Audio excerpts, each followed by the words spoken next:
Bonjour et bienvenue à tous et à toutes à notre série de conférences dans le cadre du programme Leadership et responsabilité citoyenne. Cette initiative de l'ETS, elle est soutenue par la Fondation Jarislowsky et la programmation a été préparée par nos deux fellows, M. Gérard Bouchard et M. Stéphane Paquin. Si vous vous joignez à nous pour la première fois, M. Gérard Bouchard est sociologue, historien et professeur émérite à l'Université du Québec à Chicoutimi, et M. Stéphane Paquin, politologue et professeur à l'École nationale d'administration publique. Je ne prendrai pas trop de temps. Je me présente, Anand Smidi. Je vais prendre les questions à la fin des conférences dans le fil de discussion. Et je vais laisser M. Bouchard présenter notre première invitée. M. Bouchard. Merci, Anand. Ça me fait plaisir de présenter Mme Omsky. Nous tenions absolument à vous entendre compte tenu du thème que nous allons aborder cet avant-midi.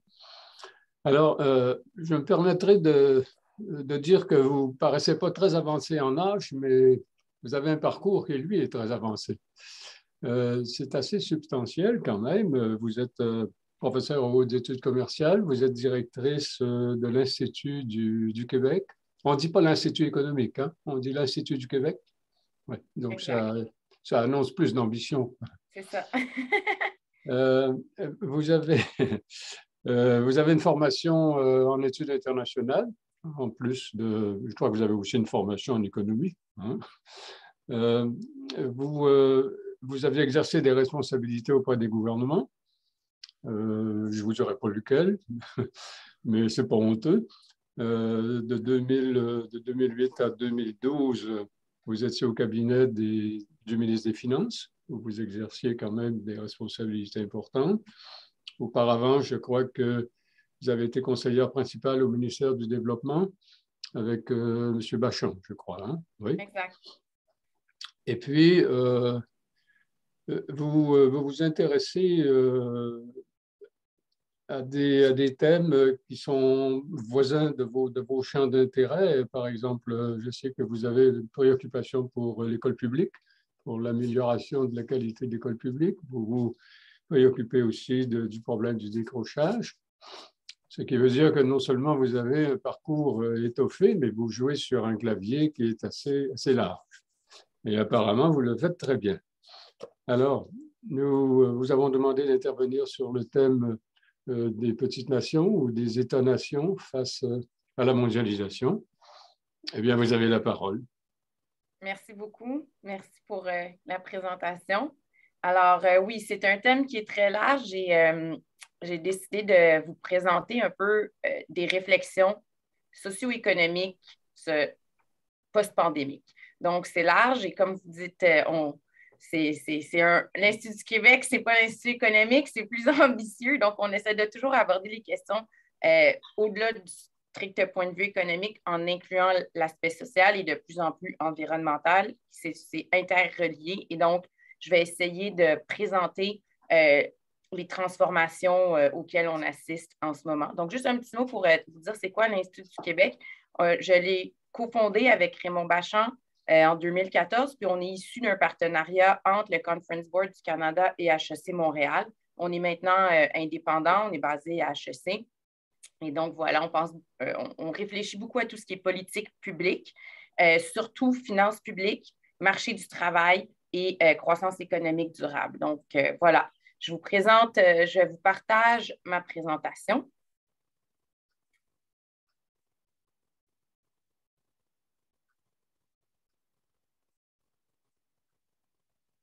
Il y a encore Thomas là qui est de travers.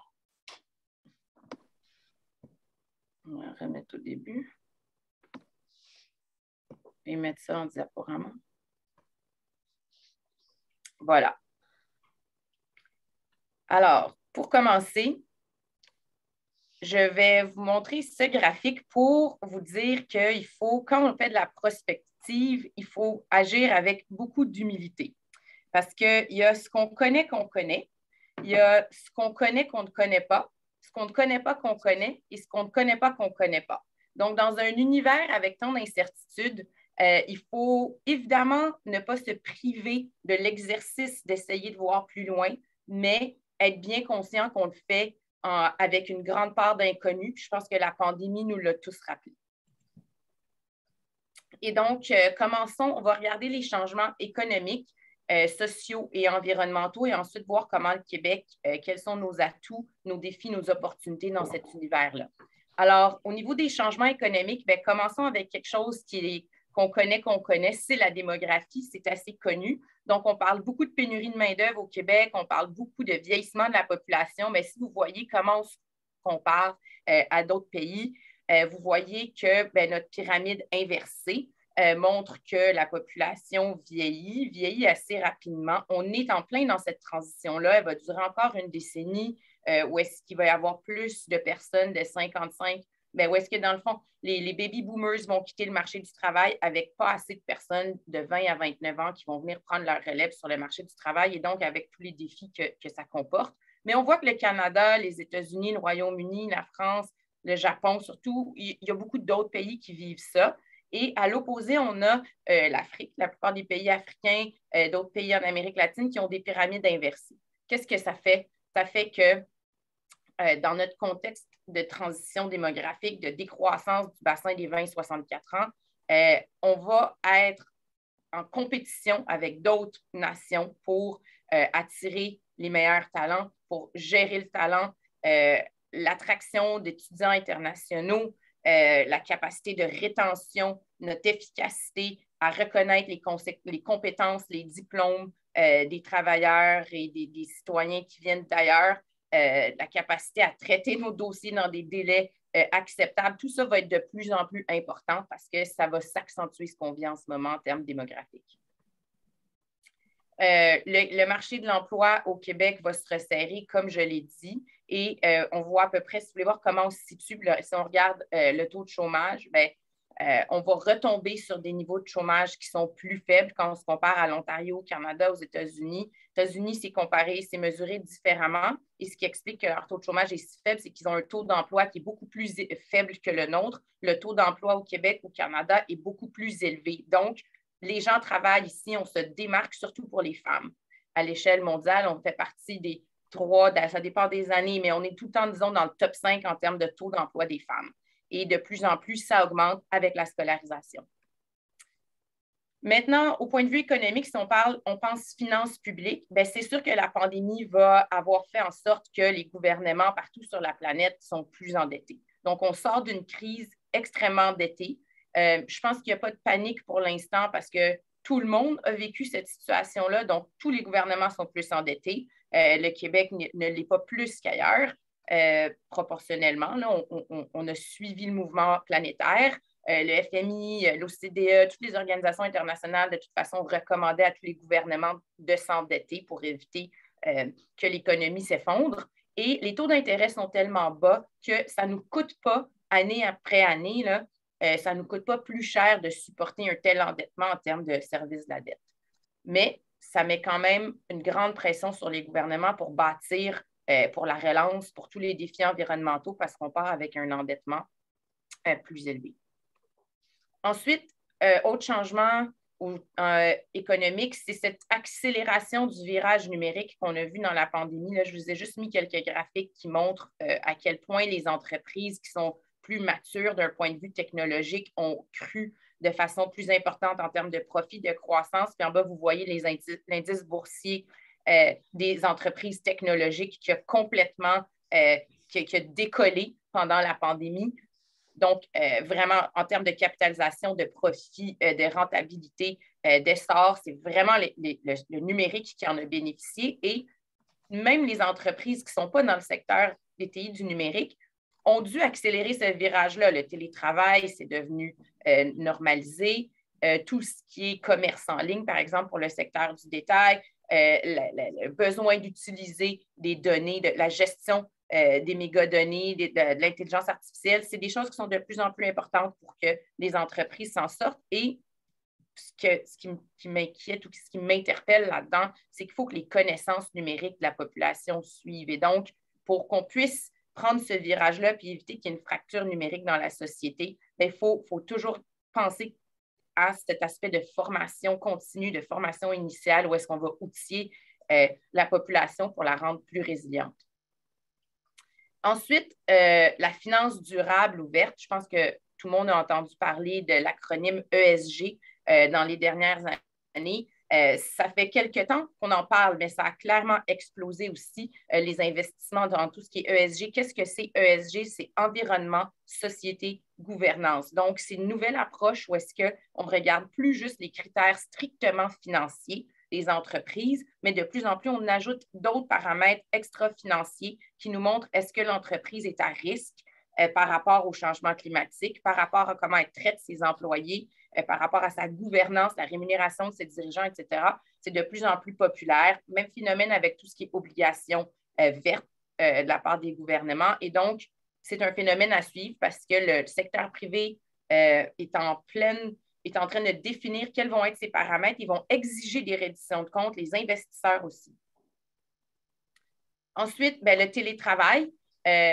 Ça a l'air banal. Au début, on ne savait pas si ça allait durer. De plus en plus, ça a l'air d'être une nouvelle pratique qui va être là pour rester d'une certaine façon, que ce soit par la flexibilité, les modes hybrides, mais ça a un impact important pour les entreprises par rapport à tout ce qui est espace de bureau, consommation. Les gens ne consomment plus à la même place. Ils vont consommer près de chez eux. Et donc, le commerce aussi qui est relié à ce déplacement-là des gens. Ça fait des exodes, par exemple, des centres urbains, on l'a vu dans les dernières données. Il faut repenser pour les gouvernements, par exemple, tout ce qui est branchement en région, tout ce qui est services. Les services vont se déplacer en fonction des populations et surtout tout ce qui est transport en commun puis aménagement du territoire. C'est des réflexions majeures qu'il va falloir qu'on ait, mais c'est sûr, comme je vous disais, il y a de l'incertitude, il y a de l'inconnu, mais il faut quand même y penser. Point positif pour nous avec notre contexte démographique, point positif, ça peut être négatif aussi, mais c'est une potentielle opportunité, c'est qu'on peut recruter maintenant au-delà de nos frontières. Donc, c'est possible comme solution aux enjeux de main-d'œuvre, maintenant d'avoir accès à du talent qui est ailleurs, sauf que ce qu'on voit aussi, c'est que nos talents, de plus en plus dans les compagnies, tout ce qui est services conseil, TI, tout ça, on entend de plus en plus que les entreprises maintenant d'ailleurs aussi viennent prendre, comme aux États-Unis, viennent prendre les talents ici parce qu'on peut leur offrir des bons salaires et continuer à avoir un coût de la vie qui est plus faible qu'aux États-Unis. Alors, au niveau de la mondialisation, je pense que ça, c'est vraiment intéressant. Quand on écoute le discours, on entend beaucoup, c'est très protectionniste, on parle de rapatrier les chaînes de valeur, etc., les chaînes de production. Mais quand on regarde les données, ce qu'on voit, c'est que dans les faits, il y a une baisse drastique du volume du commerce mondial, mais ça a rebondi extrêmement rapidement. Donc, les données ne sont pas les mêmes que ce qu'on aurait pu penser voir en écoutant les discours plus protectionnistes parce que ça prend du temps. Refaire sa chaîne de valeur, repenser sa chaîne de valeur, déplacer ses opérations, etc. Et c'est un sujet qui est fascinant en ce moment parce qu'on voit aussi beaucoup de goulots d'étranglement encore à ce jour. Au début, quand on entendait parler qu'il n'y avait plus de semi-conducteurs parce que les usines avaient fermé ou parce que les flottes de navires pour le transport de marchandises avaient des enjeux à cause de la pandémie des ports qui étaient paralysés, on pensait que ça allait, la plupart des économistes pensaient que c'était quelque chose qui se réglerait relativement rapidement, mais de plus en plus, déjà ça fait 2 ans, puis on dit que ça risque de durer encore quelques temps. Et donc, ça risque d'avoir aussi un impact sur la localisation pour les entreprises de leur production. On voit ici l'exemple assez frappant. Là. On veut faire, surtout pour la production de médicaments et tout ce qui est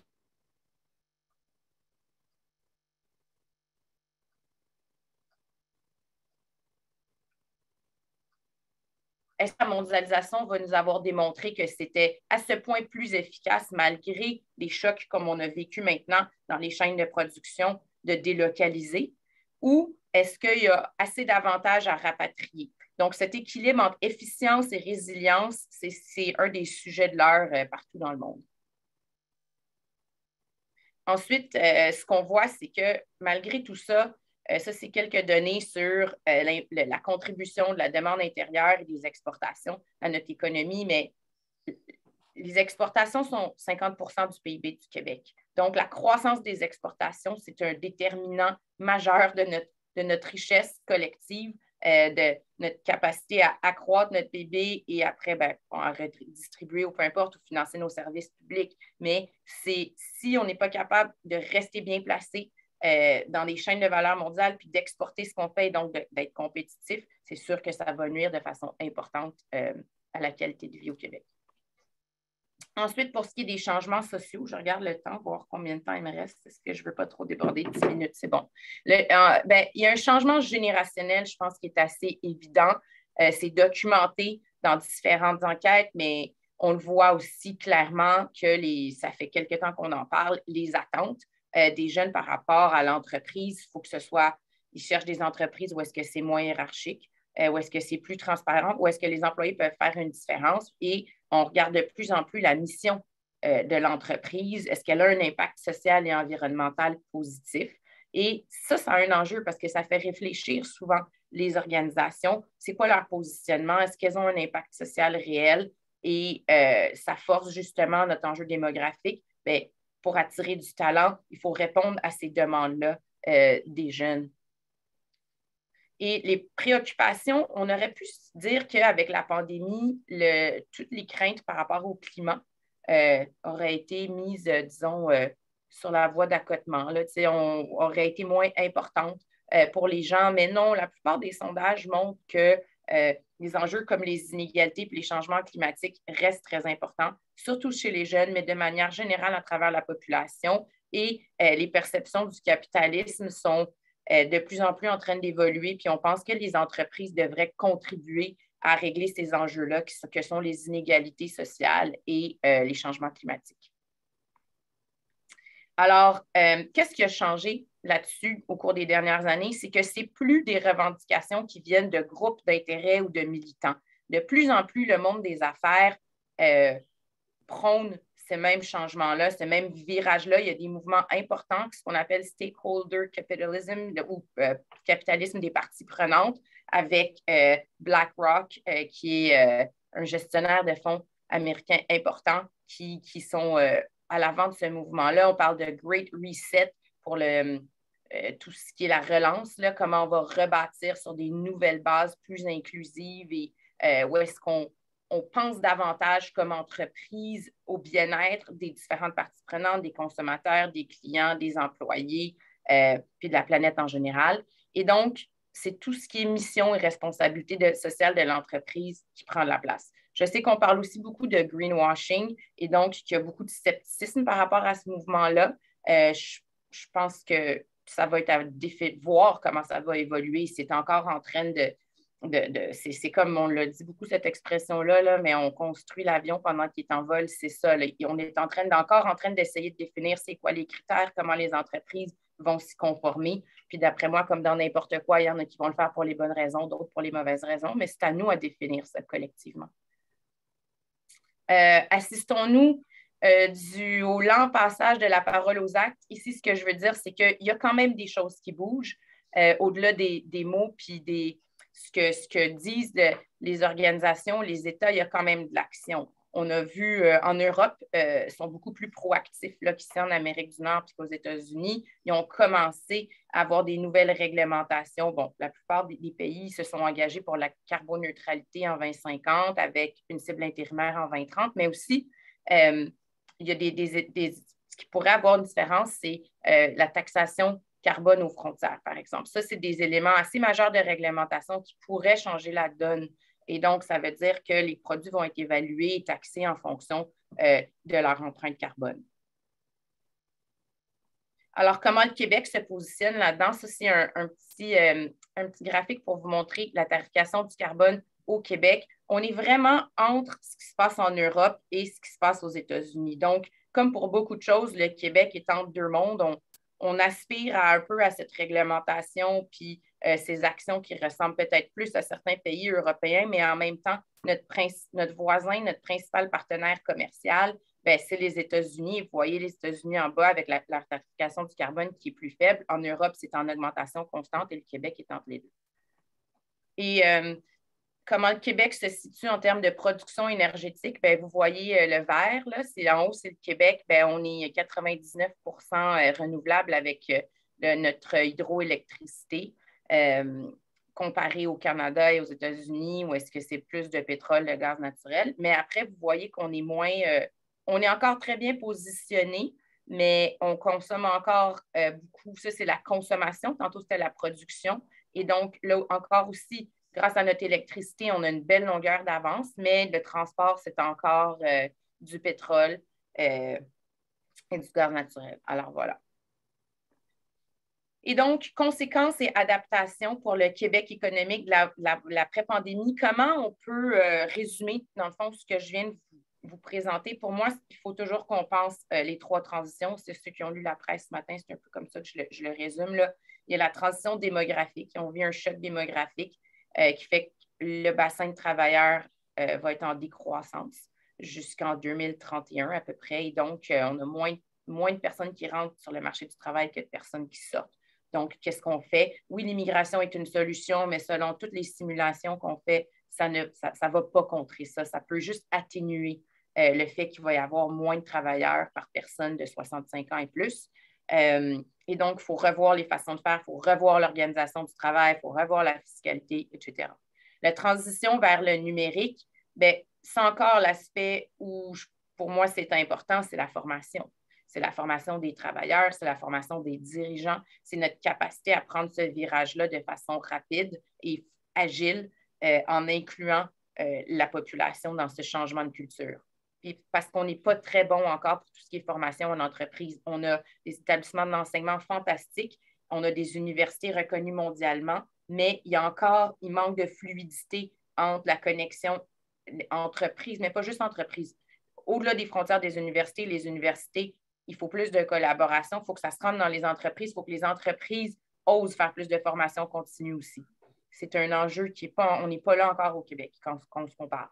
Et l'émergence des enjeux ESG qui, si ça se fait bien ou comme ça pourrait se faire, pourrait redéfinir le rôle et les obligations des organisations.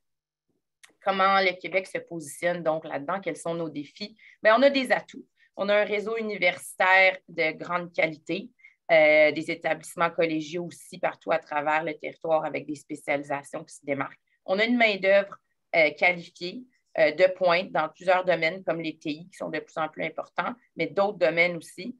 On a une économie qui est diversifiée. Justement, on se démarque l'aérospatiale, les sciences de la vie, l'aluminium, l'agroalimentaire, les effets visuels, l'intelligence artificielle, entre autres. Il y a une qualité de vie qui est enviable. Ça ressort dans la plupart des classements internationaux. Là. Par exemple, sur celui de l'indice de développement humain des Nations unies, on était au 12e rang. Et en termes de finances publiques, on a des lois qui font en sorte que notre situation s'est beaucoup améliorée au cours des dernières décennies, c'est clairement sous contrôle et reconnu par les agences de notation. Donc, nos grands défis, ça va être de gérer cette transition démographique, de trouver notre positionnement dans la lutte au changement climatique, comment on va bénéficier de nos atouts de l'hydroélectricité, du fait qu'on a une bourse du carbone, par exemple, pour pouvoir se démarquer, se positionner à l'international pour aider à décarboniser l'Amérique du Nord et le reste du monde avec nos atouts. Et pour la compétitivité des entreprises québécoises, bien, on a du retard et il faut le rattraper.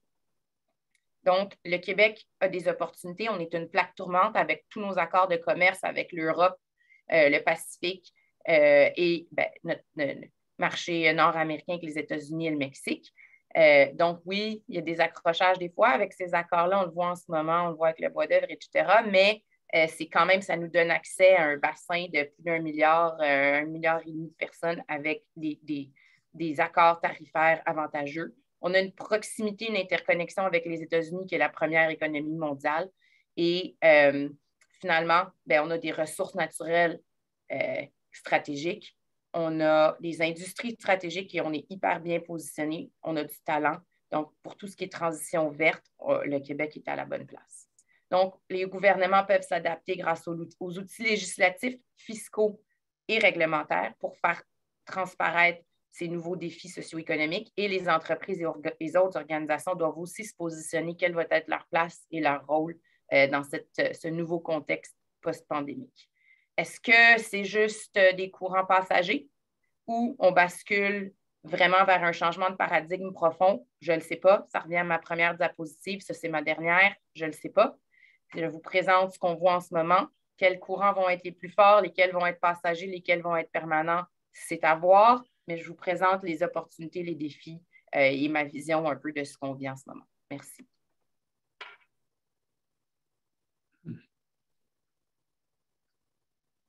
Merci, nous réservons Madame. les questions pour l'autre partie plus tard. Les questions? Oui. Okay. Oui. 5 minutes. Merci, Madame Hamsi. Stéphane, c'est à toi.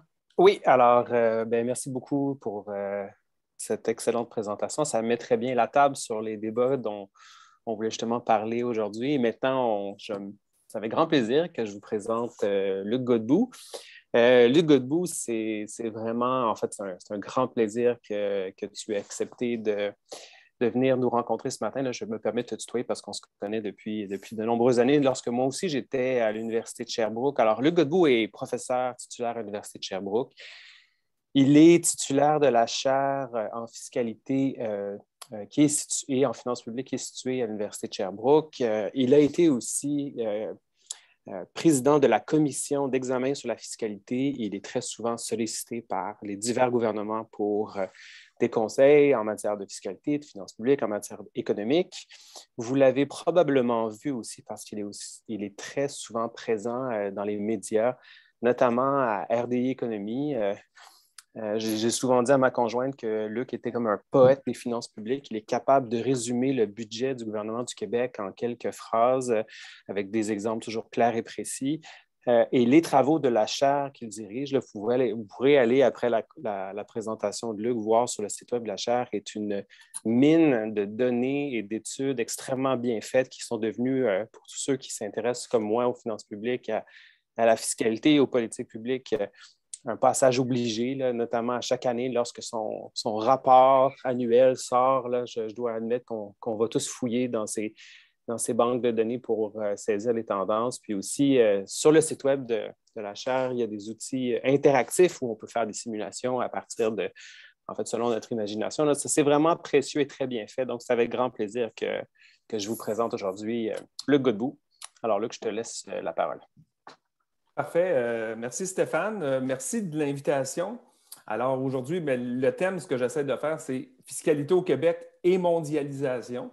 Donc, essayer de voir les comparaisons internationales et ultimement, si une petite nation comme le Québec va voir sa fiscalité converger ou si l'ensemble des pays de l'OCDE ont tendance à converger en matière de fiscalité. Donc, j'y vais quand même assez simplement. Là, je vous rappelle juste, si on veut se comparer en matière de fiscalité, il faut additionner nos recettes fiscales que nous collectons par différents modes d'imposition. Mais la méthode de l'OCDE est quand même assez simple. Il faut d'abord qu'on additionne les prélèvements qui sont obligatoires, qui sont versés à des administrations publiques et qui sont faits sans contrepartie immédiate. C'est ça la fiscalité, dit le plus simplement possible. Lorsqu'on fait ça, on arrive au Québec à analyser les recettes fiscales. Donc, on voit d'abord que c'est l'ensemble des administrations. Donc, je ne m'intéresse pas juste au gouvernement du Québec, les recettes perçues par le gouvernement fédéral au Québec, les recettes perçues par le gouvernement du Québec, par les municipalités et par d'autres régimes publics, comme le régime des rentes du Québec. Et là, on arrive à un total. Il s'est collecté en 2020, année pandémique, 175 milliards. Et la moitié de ces recettes fiscales-là ont été prélevées par le gouvernement du Québec. En gros, c'est le portrait qu'on peut tirer du total des recettes fiscales. On voit que le mode d'imposition le plus populaire, mais ça, on va y revenir, c'est l'imposition du revenu, etc. Et là, 175 milliards, ça ne veut pas dire grand-chose si on veut se comparer à l'international. Il faut se trouver un indicateur. L'indicateur le plus simple que l'OCDE utilise, c'est on prend la totale des recettes fiscales collectées, puis on le divise par la production intérieure brute, le PIB, la valeur ajoutée annuelle qui est produite sur un territoire donné, donc le PIB, et donc ça nous donne un quantum du poids de la fiscalité dans l'économie. Au Québec, le poids de la fiscalité dans l'économie est de 38,8 %. Une fois qu'on sait ça, on est capable de se comparer dans le temps. Est-ce que ça augmente ou ça diminue? Puis on est capable de se comparer avec d'autres. Est-ce qu'on a un poids plus lourd ou moins lourd? je vais m'intéresser à la comparaison avec d'autres, moins à la comparaison dans le temps, faute justement de temps aujourd'hui. Donc, je vais me concentrer sur le poids avec d'autres. On constate que le Québec est au-dessus de la moyenne de l'OCDE. On constate qu'il est dans le tiers supérieur. Le Québec arrive 9e. C'est la première fois qu'on est aussi haut dans le classement dans les 20 dernières années. Donc, 38,8. Bon, il faut dire que c'est une année pandémique. Peut-être que ça se corrigera après. C'est une année pandémique pour tout le monde. Puis, on constate que le poids de la fiscalité au Québec, bien, il est semblable à celui de la Norvège, donc un pays scandinave. Donc, on se distingue non seulement de la moyenne, mais on se distingue aussi du Canada qui, la donnée canadienne ici, inclut le Québec. Donc, si j'avais pris le Canada sans le Québec, le bâtonnet serait un petit peu plus bas puisque le Québec tire le bâton du Canada vers le haut. Bon, c'est ça que ça nous donne si on prend l'ensemble des pays de l'OCDE. Comme on parle de mondialisation, je me suis dit, si on analysait seulement les pays avancés et non les pays émergents, donc le FMI a une liste de pays avancés, on verrait que dans cette comparaison-là, ce que je vais vous montrer à la diapo suivante, mais si on prenait les pays avancés, seulement, bien, regardez à gauche, là, les pays avec une fiscalité plus faible, c'est souvent des pays en émergence. Le Mexique, la Colombie, la Chili, le Costa Rica, la Turquie. Et si je me concentre sur les pays avancés, bien là, on voit que la moyenne, les pays avancés ont une fiscalité plus lourde que les pays dits non avancés. Ce qui veut dire que si on se concentre sur les pays avancés, le Québec reste toujours au 9e rang. Ce n'est pas les pays non avancés qui ont des poids élevés, mais on constate que la moyenne est tirée vers le haut en enlevant les pays non avancés et que là, le Canada se distingue avec un poids, toujours incluant le Québec, sous la moyenne des pays dits avancés. Je ne vais pas plus loin, mais je voulais vous montrer quand même cet élément-là. Évidemment, si on analysait le poids de la fiscalité au Québec par rapport aux 10 provinces, bien, sans surprise, le Québec arrive en première position, suivi de l'Ontario, qui est quand même l'économie qui nous ressemble le plus. Donc, mais il y a un écart quand même de 3 points de pourcentage en PIB, c'est quand même significatif, avec le poids de la fiscalité ontarienne. Bon, chaque fois que je fais ces présentations-là, je fais toujours attention parce que plus de fiscalité, plus lourd que la moyenne canadienne, plus lourd que la moyenne de l'OCDE, bien, ça veut aussi dire plus de dépenses publiques. Donc là, je ne prends pas grand temps pour parler du volet de dépenses publiques. Ce n'est pas l'objet de la présentation, mais je vais au moins prendre 12 secondes pour dire si on a de la fiscalité plus lourde, bien, on a aussi des dépenses publiques plus importantes. Ça va avec. L'argent prélevé pour les recettes fiscales n'est pas jeté dans le caniveau. Ça sert à faire des dépenses publiques. Il faut le garder en tête. Je vais maintenant m'intéresser à la manière dont on prélève nos recettes fiscales. On sait maintenant qu'on a un poids plus élevé que bon nombre de juridictions, qu'on a un poids plus élevé que les autres provinces canadiennes, mais on va regarder maintenant la manière dont on prélève ces recettes-là. Je s'intéresse d'abord à notre impôt le plus important, donc l'impôt sur le revenu. Bien, force est de constater que si on était 9e au poids global, bien, on est 3e à l'impôt sur le revenu. Bon, il y a peu de chances qu'on finisse premier. Le Danemark est vraiment un cas à part en matière de poids de l'impôt sur le revenu. Puis on constate que le deuxième pays, c'est l'Islande, qui est quand même une petite île, il y a 340 000 personnes. Donc, si on enlevait les pays de moins de 2 millions d'habitants, on serait deuxième. Puis si on rajoutait les pays asiatiques, si on rajoutait les pays africains, si on rajoutait les pays d'Amérique du Sud, on ferait juste rajouter un grand nombre de pays, mais on serait toujours deuxième ou troisième parce que ce n'est pas ces pays-là qui vont arriver avec un poids important. Bon, puis on constate que par rapport à la moyenne de l'OCDE, on est quand même beaucoup plus important, beaucoup plus élevé. À vrai dire, on est 70 % plus élevé que la moyenne de l'OCDE. Puis, bon, un autre constat, le Québec, on vit quand même dans un pays anglo-saxon, donc les pays anglo-saxons ont tendance à recourir plus à l'impôt sur le revenu. Regardez les États-Unis, même eux, qu'on dit qu'ils ont une fiscalité pas importante, ils ont, à l'impôt sur le revenu, leur poids est plus important que la moyenne de l'OCDE.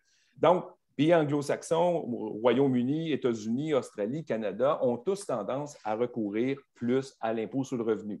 Ça fait partie de notre historique. On s'en va voir un autre mode d'imposition, comment on impose le profit des entreprises. Encore là, le Québec-Canada, on est similaire. Donc, si j'enlevais le Québec de la comparaison, on dirait que le Canada est 5e. Donc, le Canada ou le Québec, 5e de la comparaison avec les pays de l'OCDE. Encore une fois, beaucoup plus que la moyenne. Je ne peux pas passer tous les modes d'imposition faute de temps, mais si je m'en vais voir un autre extrême, les taxes de vente, bien là, on s'aperçoit qu'on est sous la moyenne. Donc, recourir plus à l'impôt sur le revenu, ça nous amène peut-être à penser, dire, utiliser moins les taxes de vente. Encore une fois, dans les pays anglo-saxons, les taxes de vente sont moins populaires. Regardez les États-Unis, le seul pays de l'OCDE à ne pas avoir une taxe de vente sur la valeur ajoutée.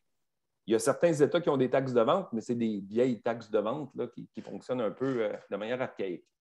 Bon, c'est sûr que c'est notre environnement aussi, les États-Unis, mais on a un poids de la fiscalité beaucoup plus faible en matière de taxes de vente, alors que les pays scandinaves ont tendance à avoir, et même si on les dit progressifs, ont tendance à avoir des taxes de vente importantes. Bon, là, je vous fais un petit récapitulatif ici. Là. Parmi les modes d'imposition les plus importants, si 1 est le poids le plus élevé, on est 3e sur 39 à l'impôt sur le revenu. 4e, une assiette que je ne vous avais pas montrée, les impositions des salaires des entreprises, des taxes sur la masse salariale. On est 4e sur 39, important. Le profit des entreprises, je vous ai déjà montré, 5e. Les impôts sur le patrimoine, impôts fonciers, impôts au décès, impôts sur la richesse, tout ça mis ensemble, même si on n'a pas d'impôt au décès et on n'a pas d'impôt sur la richesse, notre impôt foncier est tellement important qu'on arrive 6e. Et à l'autre bout du spectre, donc on est un peu bipolaire, on surutilise certaines assiettes, puis on sous-utilise certaines autres. Bien, cotisation sociale, taxes de vente, éco-fiscalité, on s'aperçoit qu'on les sous-utilise. Puis ça, il faut le garder quand même en tête dans un contexte de croissance économique. Il y a des impôts qui sont dits plus dommageables à la croissance, puis des impôts qui sont dits moins dommageables à la croissance. Je ne peux pas passer beaucoup de temps ici, mais l'impôt sur le revenu est plus dommageable à la croissance, l'impôt sur le bénéfice des sociétés est plus dommageable à la croissance que les taxes de vente. Or, on utilise beaucoup des impôts plus dommageables que d'autres. Bon, ceci étant dit, une fois que je vous ai présenté ça, j'arrive avec une question, à mon avis, intéressante dans le contexte du thème. Est-ce que la mondialisation affecte les petites nations? Et là, j'arrive avec la question, est-ce que la manière de prélever les recettes fiscales dans l'OCDE évolue dans la même direction? Dit autrement, est-ce que les pays s'influencent entre eux puis que les structures fiscales convergent? On verrait que la nôtre n'est pas très convergée encore, mais est-ce que ça converge? Et pour le faire, bien là, on part ici, je pars avec le poids global de la fiscalité, première image simple. On regarde les écarts par rapport à la moyenne, puis on voit que les écarts diminuent. Ceux qui sont plus hauts que la moyenne, ils sont moins plus hauts que la moyenne qui ne l'était en 1981, et ceux qui sont sous la moyenne, ils sont moins sous la moyenne qui ne l'étaient en 1981. Donc, globalement, on pourrait dire que le poids de la fiscalité converge. Mais là, on veut aller plus loin, on va regarder chacun des modes d'imposition. Ce qu'on a fait, on a pris les données de l'OCDE pour 24 pays pour lesquels on avait les données de 1981 à 2018. Donc, on ne voulait pas que la moyenne soit influencée par des pays qui arrivent, mettons la Lituanie, pour lequel on n'a pas des données pour l'ensemble de la période. Comme je vous disais, les nouveaux pays qu'on rajoute ont tendance à avoir un poids plus faible. Donc, on dit on va prendre au moins les mêmes pays avec les données pour l'ensemble de la période. Puis on va regarder les niveaux de dispersion par rapport à une mesure centrale. Et ce qu'on a fait, on a divisé la période en deux, les 19 premières années par rapport aux 19 années suivantes. Est-ce que dans la période post-2000, on est plus proche les écarts relatifs sont plus faibles qu'ils ne l'étaient dans la première période? C'est aussi simple que ça, ce qu'on a fait. Et là, ce qu'on voit, c'est pour chacun des 6 principaux modes d'imposition, il y a convergence. Les écarts sont plus petits à la fin de la période qu'ils ne l'étaient au début de la période. Donc, puis la petite ligne rouge en pointillé, c'est la tendance. Là. Donc, vous voyez qu'il y a une tendance à ce que les modes d'imposition convergent. Donc, je ne reprendrai pas les chiffres de chacun, mais on peut voir là, de manière assez substantielle qu'il y a quand même convergence. C'est bon de garder ça à l'esprit. Après ça, on a fait une autre analyse. On a dit, si on additionnait, on a pris les écarts absolus, on a additionné chacun des petits écarts, on a dit ça nous donne une somme totale, qu'on soit au-dessus de la moyenne ou en dessous de la moyenne, on additionne les écarts, puis on dit pour la deuxième période, est-ce que la sommation des écarts est moindre qu'elle ne l'était dans la première période? Puis si je vous donne l'exemple avec le Québec, Ben oui. Donc, on pourrait dire que c'est un indicateur de convergence. On converge dans le poids global. On ne converge pas à l'impôt sur le revenu parce que l'écart n'a pas bougé. À l'impôt des sociétés, on a convergé, il n'y a plus d'écart. Les écarts sont moindres aux cotisations sociales, moindres à l'impôt du patrimoine, mais plus grandes aux taxes à la consommation. Donc, encore une fois, notre idée de ne pas trop taxer les taxes de vente, on se distingue. Là, on ne converge pas à cette assiette-là, mais globalement, on convergerait. Donc, je vous disais qu'on avait pris 24 pays. On a repris ces 24 pays-là pour dire lesquels convergent et lesquels ne convergent pas. Et là, on a 19 pays dont les écarts, la somme des écarts absolus est plus faible dans la période 2000-2018 qu'elle ne l'était dans la période années 80-90. 19 pays pour lesquels ça converge. Et comme il y a 24 pays, il y en a donc 5 pour lesquels ça ne converge pas. Et parmi les 5 où ça ne converge pas, bien, il y a le Canada. Il faut quand même le garder en tête. On ne converge pas. Le Québec aurait convergé. Si j'insérais le Québec, il aurait convergé, mais pas le Canada. Donc, le Canada n'est pas rentré dans la convergence de la structure fiscale ou de la manière de prélever des recettes, contrairement à 19 pays sur 24. Il y a des pays qui ont vraiment convergé. Là. Regardez l'Islande, le Japon a vraiment convergé, donc qui était beaucoup plus loin de la moyenne canadienne, de la moyenne de l'OCDE dans les années 80-90. Luc, excusez-moi, quand vous dites le Canada, c'est sans le Québec. Non, j'ai pris le Canada dans son entièreté.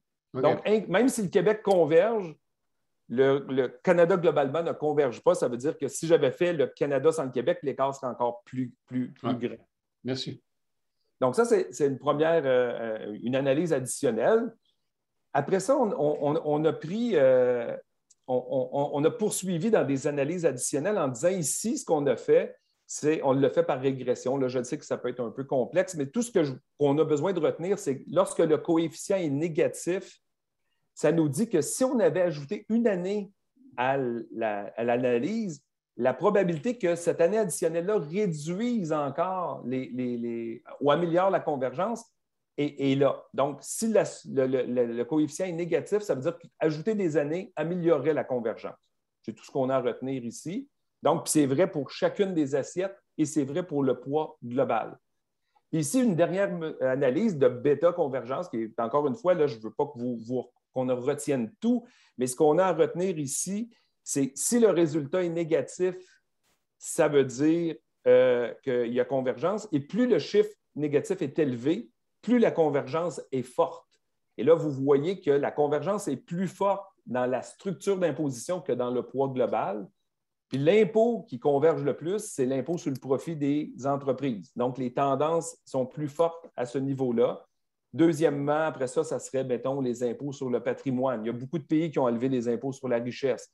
Il y a beaucoup de pays qui ont diminué les impôts au décès. Donc, cet impôt-là converge davantage, mais on voit quand même qu'il y a une certaine convergence dans chacune des modes d'imposition. Donc, ce qu'on voudrait retenir de cette analyse de la convergence-là, c'est oui, il y a convergence des assiettes, mais moi, ce que je voudrais vous retenir surtout, puis je ne vous l'ai pas montré, mais convergence ne signifie pas réduction de l'utilisation de l'assiette. Ça veut dire que les pays sont plus proches les uns des autres en matière de taxation, mais ça ne veut pas dire que l'assiette est moins utilisée ou que le mode d'imposition est moins utilisé.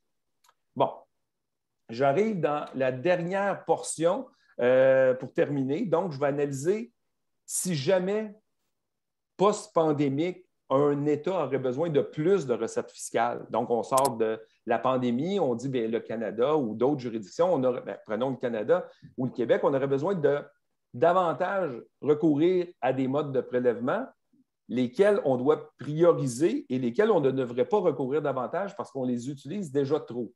Donc là, je commence, puis je vous montre l'impôt sur le revenu. Je vous ai déjà dit qu'on était 3e dans le monde pour l'utilisation de l'impôt sur le revenu. Donc, évidemment, si on a besoin de plus d'argent, ça ne devrait pas être par l'impôt sur le revenu, ni au fédéral, ni au Québec, puis les municipalités n'ont pas l'imposition du revenu. Si on va à l'impôt des sociétés, que ce soit le profit ou les impôts sur la masse salariale, on s'aperçoit qu'on l'utilise déjà beaucoup. Ça serait difficile de l'utiliser davantage. Ce n'est pas impossible là, à la marge, mais c'est moins souhaitable parce qu'on a déjà une forte utilisation.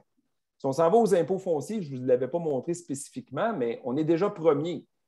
Donc, de l'utiliser davantage, c'est plus dur. Cela dit, le Québec pourrait l'utiliser. Il l'utilise peu, mais avec l'impôt foncier scolaire. Moi, je ne recommanderais pas au Québec de l'utiliser davantage. Pour les municipalités, c'est quand même un bon impôt. C'est difficile de l'augmenter, mais il ne faudrait pas constater qu'il faut absolument le baisser parce que c'est quand même un bon impôt pour les municipalités. On arrive avec les impôts au décès ou sur la richesse, on les sous-utilise, mais dans la grande catégorie OCDE, à l'OCDE, on additionne foncier, décès, richesse pour faire impôt sur le patrimoine. Donc, on est quand même un grand utilisateur des trois mis ensemble, même si toutes nos billes sont mises sur le foncier, ça laisse moins de place pour augmenter les impôts au décès ou sur la richesse. Si jamais on voulait le faire, deux constats à retenir. Prioriser les impôts au décès par rapport aux impôts sur la richesse parce que c'est beaucoup plus compliqué annuellement aller taxer la richesse que de taxer une fois au décès. Le contribuable va s'opposer beaucoup moins à le payer à sa mort que le payer annuellement aussi, l'impôt. Et dans la tendance mondiale, les impôts annuels sur la richesse sont en perte de vitesse. Donc, si jamais on faisait des constats et qu'on voulait prioriser l'imposition au décès, pour toute fin de planification fiscale, ça serait quand même mieux que ce soit le fédéral que le Québec qui le fasse. Cela dit, il reste quand même moins de place. On arrive aux impôts où il y en a de la place. Taxes de vente, cotisations sociales. Là, fédéral au Québec pourrait décider de les augmenter. Il y a de la place en masse, comme dirait l'autre. On arrive à l'éco-fiscalité, encore une fois de la place.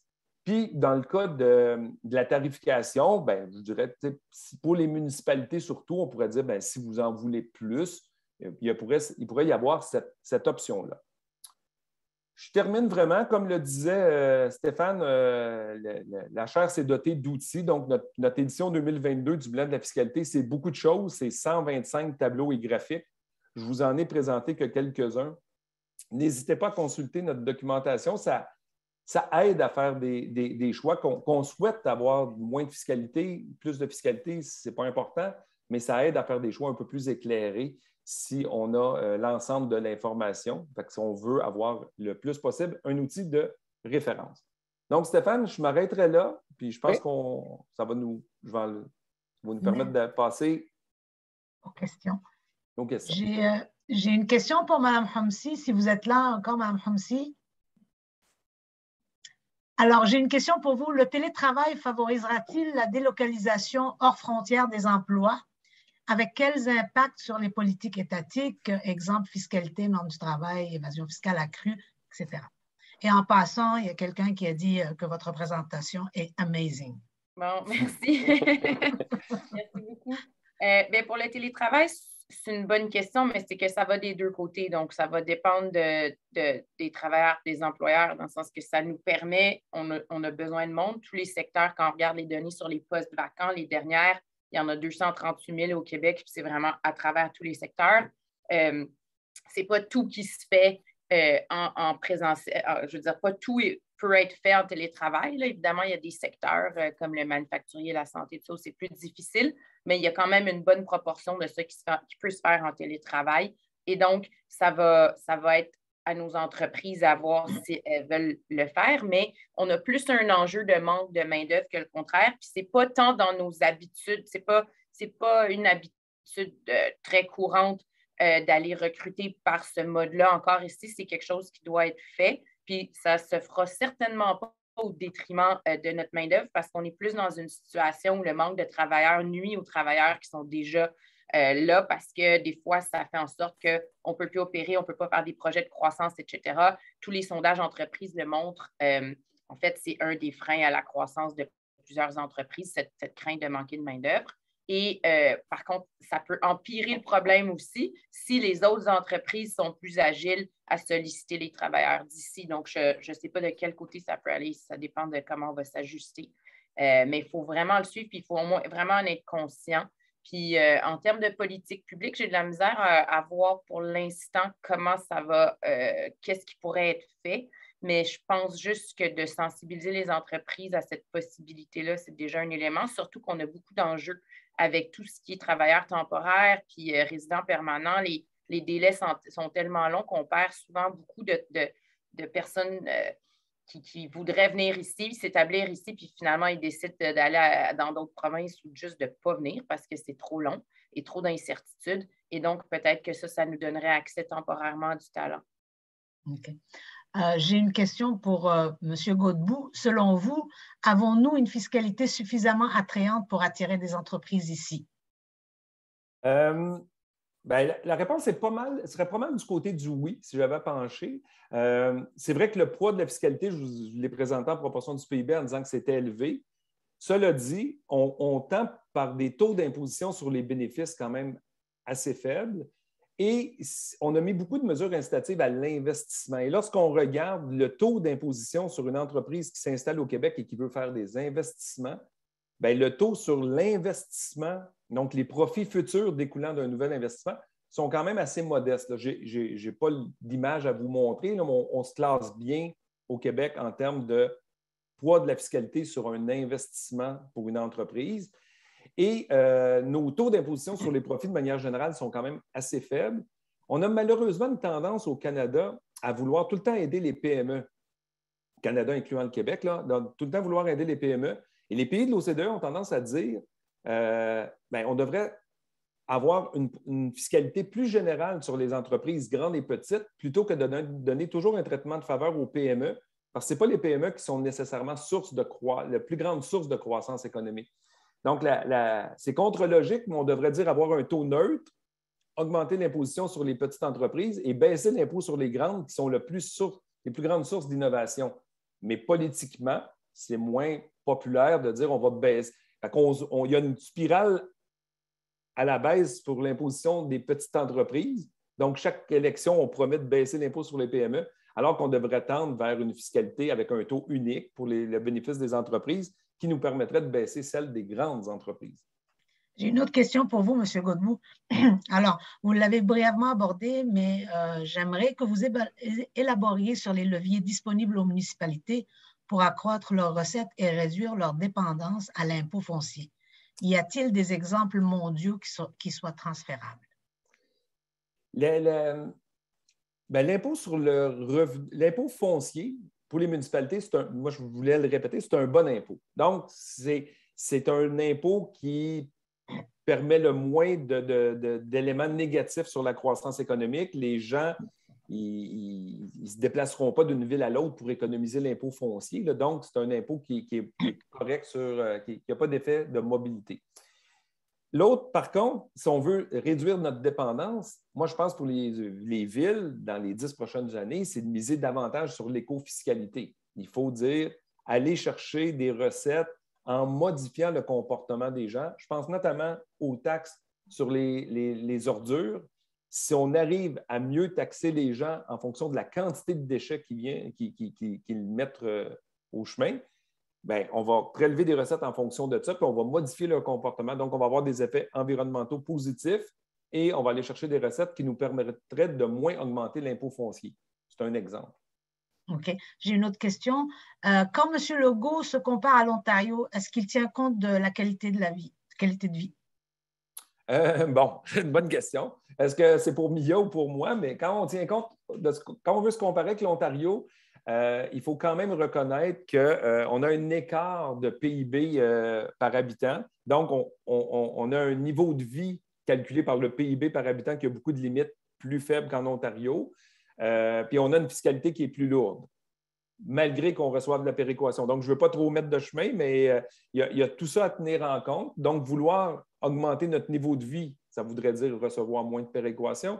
Mais ce qui est important à retenir, c'est que si on a une fiscalité plus élevée, ça nous permet d'avoir plus de services publics, des droits de scolarité plus faibles, des tarifs d'hydroélectricité plus faibles, de l'assurance parentale plus généreuse, de l'assurance médicaments plus généreuse. Et c'est, en bout de piste, ça veut dire une fiscalité plus forte pour des services publics plus forts. C'est le choix que le Québec fait là, à court terme. Mais ce que le gouvernement a voulu faire, dire d'ici 15 ans, on voudrait avoir le même niveau de vie que l'Ontario. Dans un contexte démographique difficile, j'ai le qualificatif, là, c'est plus que très ambitieux. Donc, est-ce que ça devient trop ambitieux? Puis trop ambitieux, est-ce que ça devient non réaliste? Donc, on est à décortiquer tout ça là, actuellement. Je pourrais compléter que si on élargit la notion de qualité de vie à, disons, la redistribution, les inégalités, la lutte, la pauvreté, la qualité de l'air, etc., le Québec est quand même en situation, en bonne position, là. Ça dépend des indicateurs. Je ne pourrais pas vous dire exactement comment on se compare à l'Ontario sur chacun, mais il y a une amélioration au cours des dernières années. On a eu une super croissance économique en 2017, 18, 19 qui ont quand même se sont reflétés dans nos finances publiques, mais aussi dans ce qu'on a pu investir dans nos services, puis dans la baisse de la pauvreté. Et donc, de manière générale, quand on regarde nos taux d'emploi, même, je voyais une question sur l'intégration des immigrants au marché du travail, ça a beaucoup, beaucoup progressé avant la pandémie.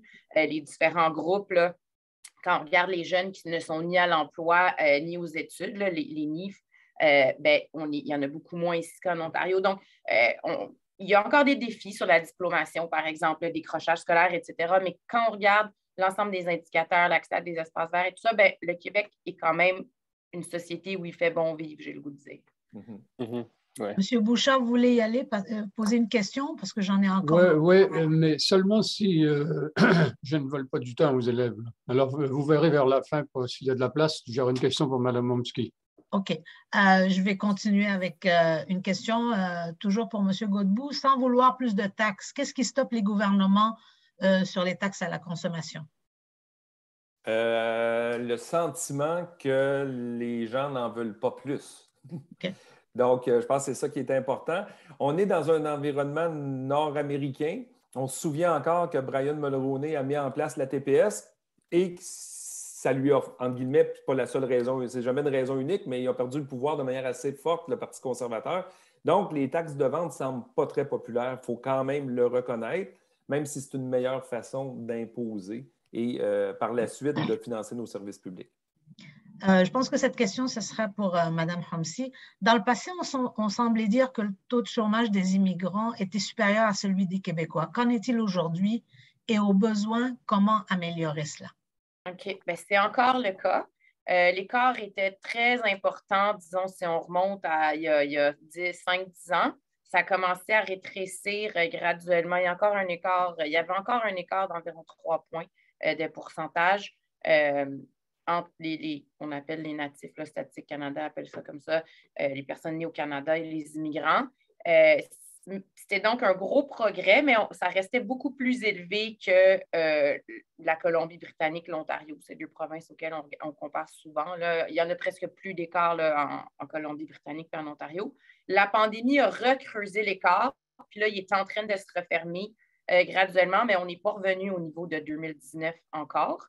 Et donc, il y a des défis, mais en termes de politique publique, c'est de la reconnaissance de compétences beaucoup, là, puis de faciliter la reconnaissance de leurs diplômes, mais aussi de leurs expériences, de leurs qualifications. C'est les ordres professionnels que ça implique aussi. C'est offrir plus de stages puis de formations d'appoint pour faire des équivalences, pas attendre qu'il y ait la bonne cohorte dans 2 ans, puis là, que les gens se découragent entre-temps. Donc, c'est de plus d'agilité, de flexibilité, formation, reconnaissance des compétences et des employeurs, il y a une force qui va faire en sorte que ça va recommencer à baisser comme on avait avant, c'est notre démographie. Qui fait en sorte qu'on a besoin de plus de travailleurs. Merci. Monsieur Godbout, j'ai un amazing pour vous aussi là, dans le chat. Pour Mme Homsi, je vais prendre une dernière question. Il ne nous reste pas beaucoup de temps, si vous voulez. Alors, on dit on priorise beaucoup la croissance du PIB. Or, cette croissance passe par une hausse de la consommation. Si tous les humains consommaient comme les Canadiens, nous aurions besoin des ressources de 4 planètes. Existe-t-il des modèles de transition qui ramèneraient notre consommation à l'équivalent d'une planète sans créer une catastrophe économique et sans nous désavantager par rapport à d'autres juridictions? C'est toute la notion justement de transition écologique, transition énergétique. C'est ça, c'est qu'il faut remplacer toutes nos énergies fossiles par des énergies renouvelables. Là, on a notre hydroélectricité, il y a le solaire qui est de moins en moins cher, l'éolien, etc., le gaz naturel, liquéfié dont on parle pour essayer de remplacer l'essence, l'hydrogène qui est la nouvelle saveur, les bioénergies. Je veux dire, il y a même l'Agence de l'efficacité internationale, l'Agence de l'énergie internationale qui habituellement fait le portrait de l'état de l'énergie, là maintenant, qui sont présentés l'été dernier, qui a quand même été très, très marquant, c'est comment on fait cette transition au niveau planétaire pour respecter la carboneutralité en 2050. Et donc, oui, il y a beaucoup de monde qui est en train de réfléchir à ça, mais le problème, c'est qu'on dépend de la technologie. Avec les technologies existantes, je crois qu'il y a comme un 75-80% du travail qui peut être fait. Mais le problème, c'est que ça revient à la réponse de tantôt de Luc Godbout, c'est qu'il y a des choses qui ne plaisent pas non plus nécessairement aux gens. Il faut changer nos comportements, il faut revoir la façon de taxer. L'éco-fiscalité et la taxe sur le carbone, c'est un peu reconnu comme étant le moyen le plus efficace. Mais le graphique que j'ai montré tantôt sur l'évolution des taxes, il faudrait qu'elle soit beaucoup, beaucoup, beaucoup, beaucoup plus élevée que ça. Et donc, il va falloir que quelqu'un, à quelque part, ait le courage à un moment donné de recommencer à essayer de taxer plus le carbone, puis de retrouver une façon que les gens sentent qu'ils bénéficient. Parce que c'est supposé être à somme nulle, c'est supposé être à coût nul. Tu es supposé taxer plus l'éco-fiscalité, taxer plus ce qui est polluant, mais leur donner d'une autre façon aussi pour encourager les bons comportements. Clairement, avec les Gilets jaunes en France, ça a comme un peu marqué l'imaginaire. C'était probablement pas assez bien fait. Puis les gouvernements n'ont plus envie d'aller là-dedans, mais il va falloir le faire parce qu'on ne s'en sortira pas en consommant comme on fait aujourd'hui. En tout cas, on sent votre passion, Madame Francis. Merci beaucoup. Ben, écoutez, le temps file. Alors, je vais demander aux étudiants de nous rejoindre à 10h15 dans notre salle de classe pour continuer la discussion encore quelque temps avec nos conférenciers. Et je remercie nos conférenciers chaleureusement et aussi toutes les personnes qui sont venues assister en ce samedi matin très, très frisqué. Merci beaucoup à tout le monde.